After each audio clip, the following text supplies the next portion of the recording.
Les grandes gueules. Tout sur les dessous de l'actu. Ici, l'actu rime avec liberté de ton sur Radio Espace. Mais aussi sur Espace TV, une émission donc à retrouver quand il est 22h30. Dans un instant, Mamadou Taran Diallo, président du Conseil mondial, de publier ce que vous payez. Et il va s'exprimer chez nous ce matin, ceci par rapport à ce risque de voir la Guinée à nouveau suspendue du processus de l'ITIE. Vous allez en savoir tout à l'heure, vous allez en savoir un peu plus tout à l'heure avec lui. Et cette polémique qui donc n'arrête pas d'enfler autour de la plateforme Joliba, et ça fait beaucoup de raffus dans les milieux de l'enseignement supérieur guinéen. Des avantages tels cette plateforme, certaines universités, en plus d'être dénoncées par les principaux concernés eux-mêmes, je parle des bacheliers. Monsieur Ismaël Baldé, il est vice-doyen de la faculté des sciences juridiques et politiques de l'université Kofi Annan. Il est notre invité dans la dernière partie de cette émission. Avant de continuer, un coup d'œil sur notre plateforme GG837, ce premier message qui dit « Bonjour, aucun parti politique guinéen n'a besoin de tout ce vacarme. » Le message n'est pas signé. Cet autre message « Bonjour, c'est Baguissa. Le parti est régi par des lois. Baouri et son clan corrompu sont à la base de tous les blèmes au sein de l'UFDG. Et il le dit. Et cet autre message, bonjour, c'est Ali Moubindi, Selou Dalin, est président de l'UFDG jusqu'en 2020. Baouri et sa troupe peuvent aller chez Alpha Condé. Cet autre message, bonjour les GG. Donc il y a la dictature au sein de l'UFDG aussi. Il pose la question. Non, on ne va pas se permettre. Bonjour les GG. Donc, ce message, on l'a lu. Bonjour les GG. C'est Suleiman Tigana Diallo. Je suis vraiment désolé pour l'UFDG, mais je vous assure que Baouri est dans une longue dans une logique évidente. Il le dit. Ça bug un peu. C'est Alpha Oumar de Symphonia. Comment vous voulez qu'un parti au sein duquel on est incapable de s'entendre puisse accéder au pouvoir? L'UFDG doit se régler. On s'arrête là-dessus. Moussa Moïse, on a écouté M. Mouzliou Aïdara avant la pause. Je pense que sur des questions, par exemple là où on lui a demandé pourquoi est-ce que Baouri avait rencontré Alpha Condé, est-ce que ça n'a pas été une cause de tout ce bras de fer que l'on connaît au sein du parti? Il a répondu qu'à un moment donné qu'il fallait que la classe politique tire la leçon de toutes ces manifestations, de toute cette bataille qu'il y a eu pendant ces 5 dernières années. Bien. Et donc s'il faut mettre l'intérêt de la Guinée en avant, il faut le faire. Mais ça, c'est un discours qu'on n'attendait pas de la part de quelqu'un comme Baouri.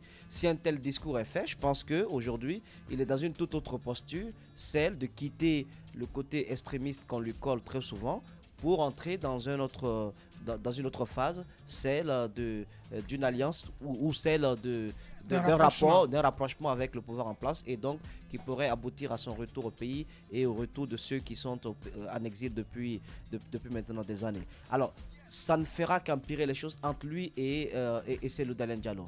Mais au jour d'aujourd'hui, si le parti politique, si El Selou Dalin Diallo ne prend pas l'initiative, parce que c'est encore lui qui est le président de l'UFDG, s'il ne prend pas l'initiative d'écouter tous ceux qui sont frustrés au sein du parti, parce que quoi qu'on dise, il y a eu quand même deux échecs à deux présidentielles différentes, un échec aux législatives.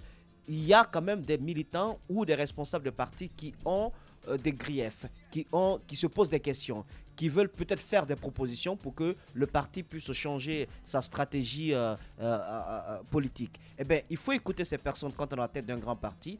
Peut-être que ces personnes ont d'autres solutions à donner. Mais quoi qu'on dise, Baouri, même s'il ne l'a pas encore affirmé officiellement, il souhaite que le parti politique, le FDG, s'arrête un tout petit peu et que la gestion à la tête du parti soit revisité. Bien. Et ça risque de ne pas plaire à El Selou Dalin. Bien, allez-y Moussa. Écoutez, je pense que M. Baouri, du côté en exil, a vu ses espoirs s'effondrer avec la perte du président Selou Dalin Diallo à l'élection présidentielle passée. Je pense qu'il comprend par là que s'il ne prend pas la perche qui lui est tendue par le professeur Alpha Condé, il va encore passer 5 autres années en exil. Mais je suis un peu étonnée et je me dis qu'en politique, il faut s'attendre à tout. Parce que quand j'écoute ce monsieur qui dit oui, quand on n'a passé 5 ans à faire du mal à son pays, alors que je me souviens quand même, M. Baouri, qui a appelé ici à un moment donné à l'insurrection populaire, demandant aux gens qu'il faut passer par tous les moyens pour chasser le professeur Alpha Condé en pouvoir. Ça veut dire qu'en politique, il faut toujours s'attendre à tout. Et que je pense que du côté de Baouri, les dés sont déjà jetés parce que ce monsieur nous a déjà parlé de base électorale. Je pense que l'UFDG a du pain sur la planche, mais on attend de voir comment ça va se terminer. Guerre interne à l'UFDG, donc on va suivre ça de près. En attendant, on parle mine ce matin. Nous avons M. Mamadou Taran Diallo. Il est président de la coalition Publiez ce que vous payez Guinée. Il est en direct. Bonjour M. Diallo. Les grandes gueules. Bonjour M. Diallo, bonjour chers auditeurs. Bienvenue dans cette émission. On a pensé que la Guinée, entre guillemets, publiait ce qu'elle payait, mais on a été tous très contents lorsque nous avions été déclarés pays conformes. Et au jour d'aujourd'hui, on nous apprend qu'on risque de quitter cette liste et donc d'écoper d'une suspension. Que se passe-t-il? Alors, que se passe-t-il? Comme vous l'avez dit, c'est que la Guinée, en adhérant à l'ITIE, a une obligation de publier avant le 31 décembre 2015 son rapport de 2013. Alors, qu'est-ce qu'on appelle le rapport ITIE? Pour faire simple, c'est l'ensemble des paiements qui ont été effectués par les sociétés minières et qui sont reçus par l'État guinéen et les collectivités locales. Alors, c'est ce rapport aujourd'hui qui est en souffrance. On a même la directrice pays de l'ITIE, du Conseil d'administration de l'ITIE international, qui est en Guinée. Et comme vous l'avez annoncé là, on est effectivement menacé si ce rapport n'est pas publié avant le 31 décembre. Quels sont les arguments qui sont développés par la Guinée? Est-ce qu'on parle d'élections, de crise sanitaire liée bien entendu à Ebola? Qu'est-ce qui pourrait expliquer la non-publication de ces documents? De ce rapport, oui. Alors moi, je suis de la société civile. Je suis un consommateur, je suis un utilisateur comme vous de ce rapport et donc je réclame et j'insiste pour la publication de ce rapport. Alors, quelles difficultés il y a? Alors, vous pourrez vous adresser au secrétariat de l'ITIE Guinée qui est chargé, mis en place pour faire en sorte que ce rapport sorte dans le meilleur délai. Oui, mais forcément, vous vous êtes certainement rapproché de ce secrétariat exécutif de l'ITIE. Qu'est-ce qu'on dit de ce côté, M. Diallo? Alors, je suis membre du comité de pilotage de l'ITIE Guinée. Alors, entre autres difficultés qui ont été rencontrées, il y a d'abord, si vous voulez, la récolte des données du côté des sociétés minières. Il y a le recrutement du cabinet d'audit. Malheureusement, on a recruté un cabinet d'audit qui est basé en France. Et aujourd'hui, on a quand même un consultant local qui est en train de faire le travail. Entre autres arguments. Mais tout ça, ce n'est pas le moment, si vous voulez, dans un délai aussi précis, d'étaler un catalogue de difficultés. Comme disent les éleveurs, on n'a pas besoin du nom des grands-mères des vaches, on a besoin de la crème. D'accord. Alors, monsieur... Au 31 décembre, il faut que ce rapport sorte. Alors au 31 décembre, si on n'a pas ce document, concrètement, quelles sont les conséquences, monsieur Diallo? Alors, si aujourd'hui ce rapport ne sort pas et n'est pas rendu public, on sera suspendu de l'ITIE avec des conséquences, par exemple, au niveau de la Banque mondiale. On a un appui budgétaire de 40 millions de dollars qui est conditionné à la publication de ce rapport. Alors, la norme ITIE est une norme qui s'impose au pays. Et je peux vous dire, les partenaires techniques financiers, les investisseurs, beaucoup aujourd'hui ont un regard attentif sur la qualité de la gouvernance dans le secteur minier. Et cette norme ITIE est un des éléments déterminants. Bien, mais on sait aussi que vous-même, vous êtes du comité de pilotage de l'ITIE Guinée. Qu'est-ce que vous avez fait, M. Diallo, pour parvenir à ce rapport, pour qu'il sorte à temps? Qu'est-ce que vous avez fait? Alors, au cours des réunions du comité de pilotage, si vous voulez, on a toujours insisté, demandé, protesté même sur les retards. Lorsqu'il y a des difficultés, on a essayé de dire non, voici comment il faut surmonter telle et telle autre difficulté. Alors nous n'avons pas un rôle décisionnel, si vous voulez.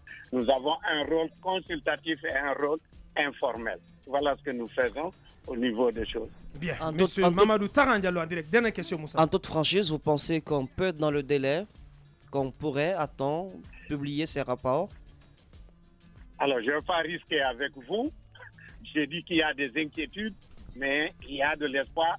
On est tenu de sortir ce rapport et je souhaite que l'ITIE Guinée et tout le monde se mettent à l'heure pour qu'on le sorte.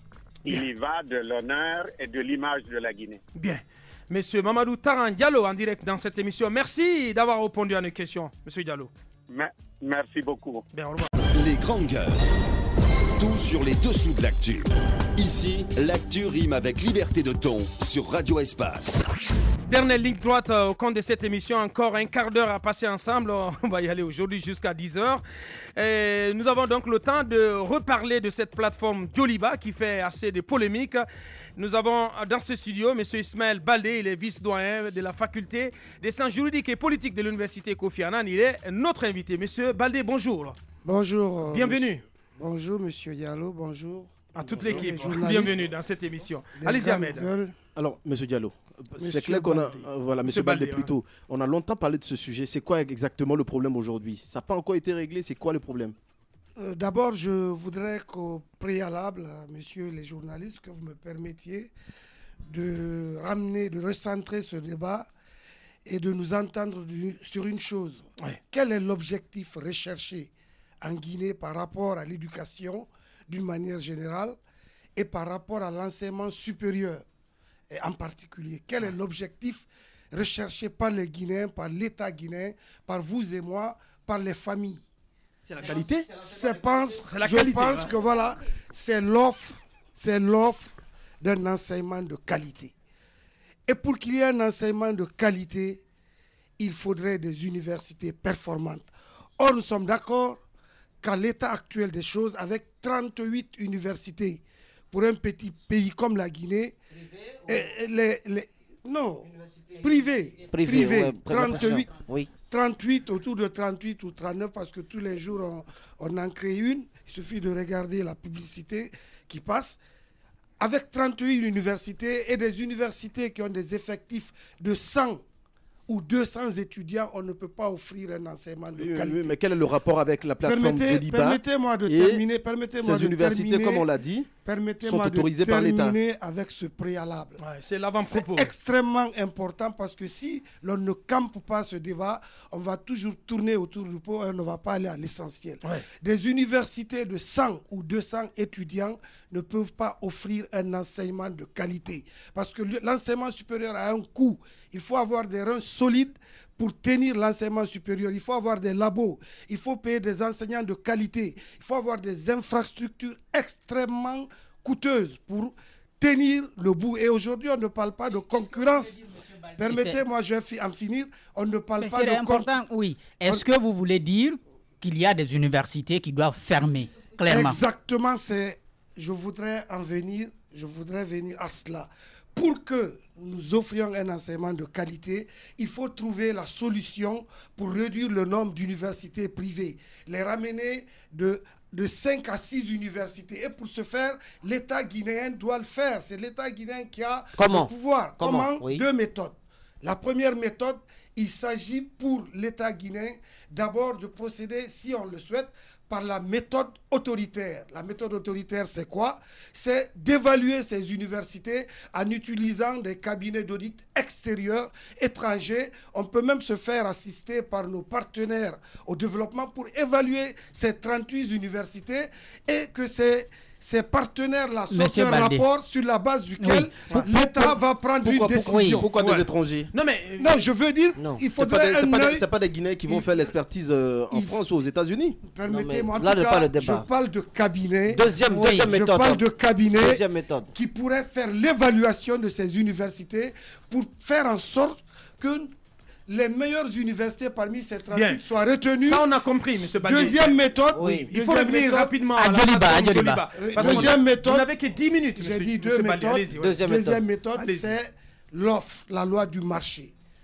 La loi du marché, la concurrence. Je pense qu'il est important de laisser aux étudiants le libre choix.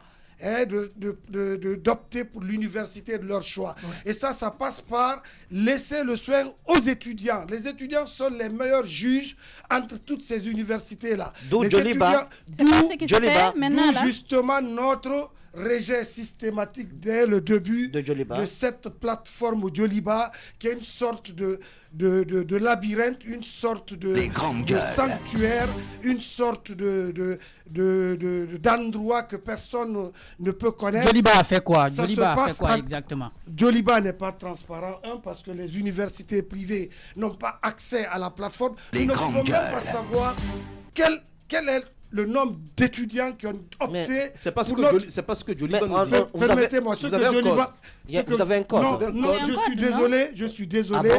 Les universités privées n'ont pas de code. Les universités privées n'ont pas accès à cette plateforme. Les universités privées, à ce jour, ne savent pas quel est le nombre d'étudiants qu'elles ont.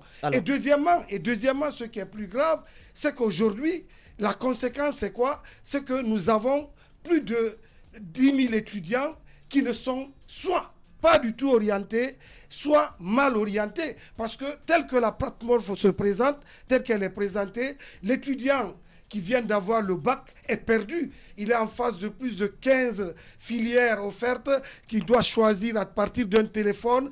Je pense qu'il ne revient pas... Il faut quand même une première chez nous. Quand même, c'est une rénovation. Il faut que les gens puissent aller sur Internet. Ils savent manipuler, comment on appelle, certaines applications. Madame, s'il vous plaît, je pense qu'il ne revient pas à un ministre ou à un ministère d'orienter des étudiants.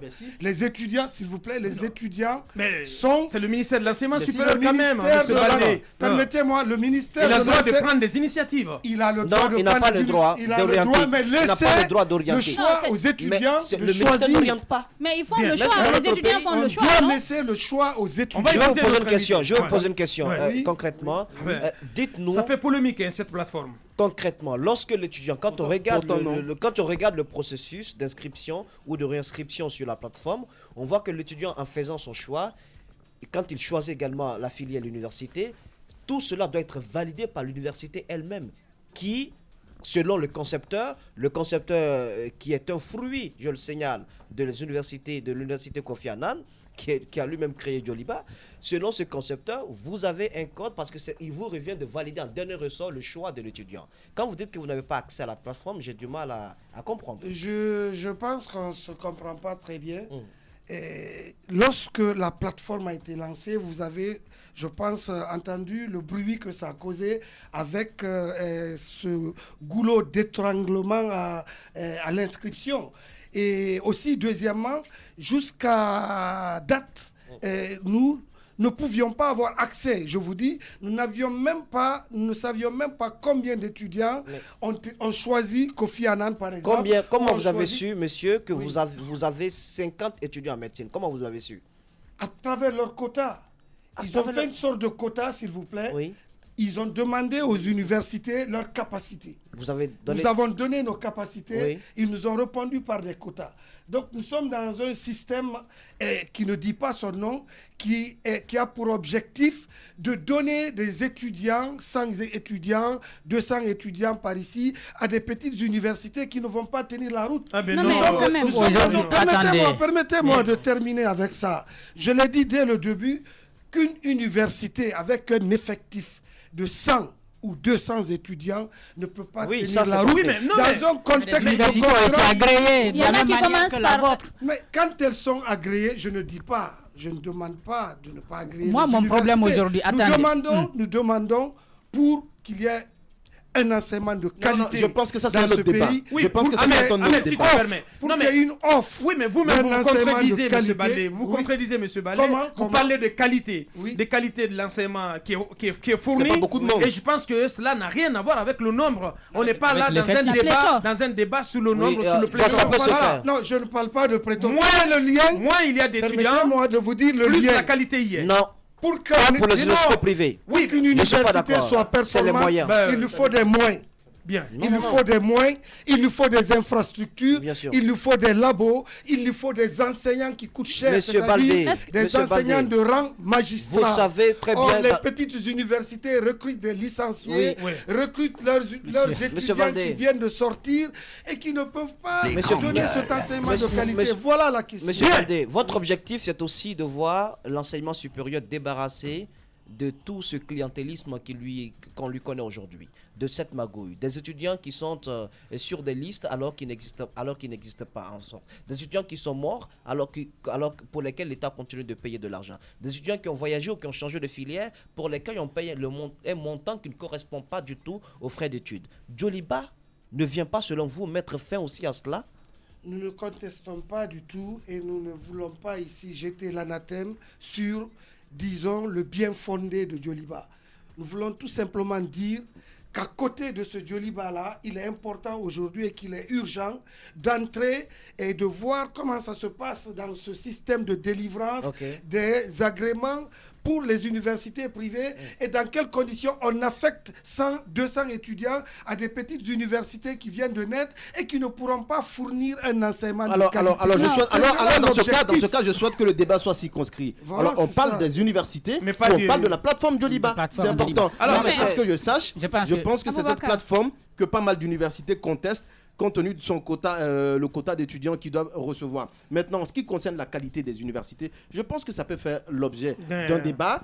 Et on pourra, en ce moment, on pourra revenir sur la qualité de ces universités. Je voudrais ajouter que les universités privées, y compris Kofi Annan, dès le début, nous n'avons pas accepté le principe de l'inscription des étudiants à partir de cette plateforme. Bien. Vous savez très bien qu'en Guinée... Vous le rejetez, nous avons rejeté dès le début. Mais moi, j'ai un problème, pas été Monsieur Baldé. Parce que ça vous désavantage? Alors, pas parce que ça nous désavantage, mais tout simplement parce que nous ne savons pas qu'est-ce qui se passe. Je ne comprends pas parce que nous ne savons pas qu'est-ce qui se passe à l'intérieur. Moi, ce que je veux poser à Monsieur Baldé comme question, parce que ce système, moi, je le connais depuis que je suis petit. Vous avez des écoles qui disent « nous ne voulons pas des étudiants du gouvernement ». Si ça existe, alors est-ce que si ça continue, vous n'allez pas prendre les étudiants du gouvernement, orientés par le gouvernement? Alors ceux qui souhaitent s'inscrire pour payer la scolarité dans sa globalité, oui, mais ceux qui sont orientés par l'État, vous n'en voulez pas. Est-ce qu'on risque d'en arriver là? Parce que je connais des pays où il y a des universités ou encore des lycées qui disent tout simplement je ne veux pas des orientés de l'État. Kofi Annan a existé avant bien qu'il y ait des orientés de l'État vers le secteur privé. Je rappelle que nous sommes la première université privée de ce pays et que nous avons existé avant que l'État n'oriente des boursiers vers les universités privées. Donc, cela ne nous pose aucun problème. Nous nous inscrivons dans une sorte de progression à l'international. Nous voulons devenir une université compétitive au plan sous-régional, au plan régional, pour permettre à la Guinée de former des jeunes gens compétents, capables de concurrencer les étrangers qui viennent dans ce pays, les Sénégalais, les Togolais, les Béninois, et permettre aux Guinéens aussi d'avoir de l'emploi dans ce pays. Voilà notre vocation. L'inquiétude, M. Baldé, est-ce que ce n'est pas le fait qu'aujourd'hui on a une certaine mise sur les étudiants qui doivent aller chez vous? Parce qu'avant quand même, tel que vous l'avez dit, il n'y avait pas ce contrôle pour savoir combien d'étudiants doivent se retrouver du côté de Kofi Annan. L'État devait verser un peu d'argent, pas un peu d'argent, selon le nombre d'étudiants qui sont là-bas. Est-ce que vous ne vous sentez pas un peu gêné aujourd'hui parce qu'il y a un certain contrôle? Et c'est pour cela peut-être que vous jetez l'anathème sur les petites universités. Je voudrais dire ici on commence peu pour grandir. C'est pas jeter de l'anathème. J'ai tout simplement fait un constat et j'ai dit qu'une université de 100 ou 200 étudiants ne peut pas offrir un enseignement de qualité. Par rapport à l'anathème dont vous parlez, nous ne sommes pas du tout inquiets. Nous voulons simplement qu'on laisse la latitude aux étudiants, aux bacheliers, de choisir leur université. Si M. Baldé permettait, moi je ne vous comprends pas.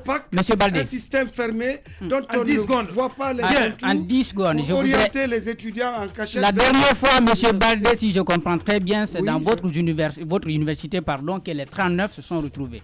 Je ne comprends pas. Ce jour-là, c'est-à-dire les 39 universités privées, vous vous êtes retrouvés pour parler de cette plateforme. Mais après, vous vous rendez compte qu'il y a des universités qui ne répondent pas aux normes. Qu'est-ce que vous trouvez comme inconvénient? Bien.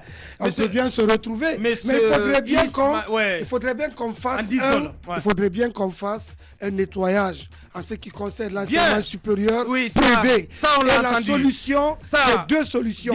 On a compris, M. Baldé. Ou la méthode autoritaire ou la méthode démocratique. Merci, M. Ismaël Baldé, vice-doyen de la faculté des sciences juridiques et politiques. Il était notre invité. Il était là pour parler de cette plateforme Joliba. Du côté du ministère de l'enseignement supérieur aussi, on demande à prendre la parole le chargé de communication. Donc, pourquoi pas dans nos émissions de la semaine prochaine. Est-ce que ça fait beaucoup de bruit, cette plateforme? Ça en est terminé pour ce vendredi. Merci à l'équipe de cadrage, Ali Ouba et Djibril Kamara, l'enfant des Kabak. Ils étaient donc aux caméras. Merci à Mamoudou Kondé qui a réalisé cette émission du côté de la télé. Ibrahim Prince Diallo était à la réalisation côté radio. Merci à toute l'équipe. Merci à vous qui nous avez regardé depuis Kamsar. Portez-vous bien. Au revoir.